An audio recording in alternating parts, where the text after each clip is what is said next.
seen that happen to people. And the third is a significant role model. And so you just look at, it's maybe getting up to that position, all of a sudden they get a chance to interact with some people and start to look at best practices and start to realize maybe there's a better way to do this and all. But so often leaders don't want to act like they're vulnerable, like they maybe made mistakes in the past and all. I think that that's one of the ways to build your image and your people, because they all know that you're not perfect. And the quicker you admit it, the better. And I think that's, and yet you just don't get anybody who wants to do that, They all want to cover up. I mean, I wrote the 1-minute apology after the whole Clinton thing, with Monica Lewinsky. If he had just gotten up in front of the country and said, can you imagine what a jerk I am? Here's the President of the United States carrying on in the Oval Office. I apologize. I just, hope that somehow you'll be able to forgive me. The whole country would have said, all right, Billy, stop it. And we would have gone on, we could have run the country rather than sitting around there trying to prove something, Good apology is probably one of the best things you can learn. Mr. Blanchard, your 3 routes to teaching how to be a servant leader suggests to me to be a little cantankerous at this point. There's not very much of a role for business schools, for B schools. That's not a part of the curriculum, I don't think. So how do you see the role of business schools, management schools? I tell you that I was including them, and I appreciate you bringing that up in the role model.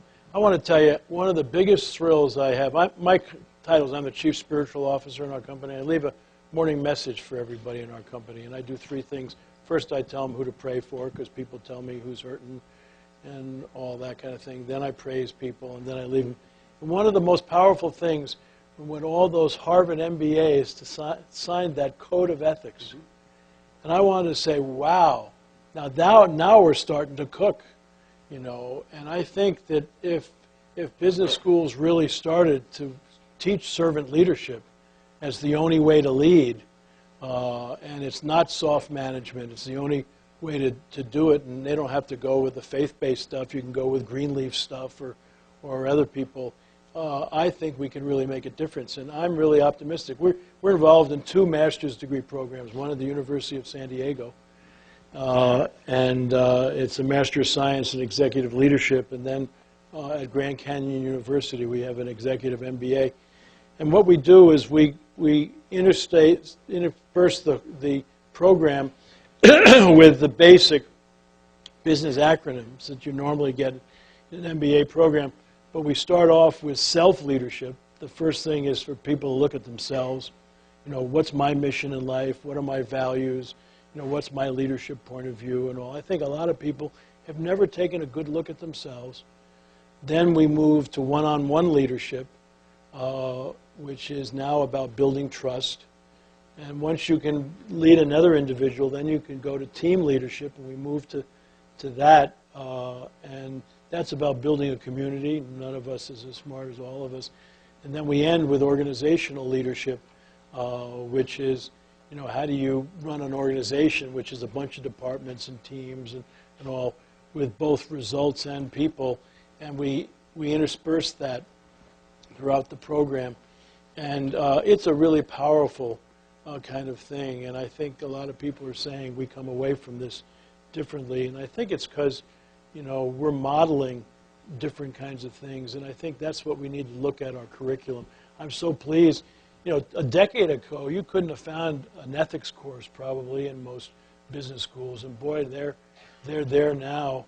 And they're really powerful. And I think we could really take a look. I think we've been spending too much time training business consultants and financial analysts, and I have nothing against those fields. But we need some leaders. Well, it's a real joy to be with you, and hope some of the thoughts I share might be helpful. Let me just end with one story. I became a big fan of the Special Olympics over the years, and one of my favorite stories, they even made an ad over it, in Spokane, Washington, a number of years ago. In the 100-yard dash, they had 9 contestants in the male 100-yard dash, and they were all down the starting blocks with like the regular Olympics, and the guy with a gun, bang, it goes off.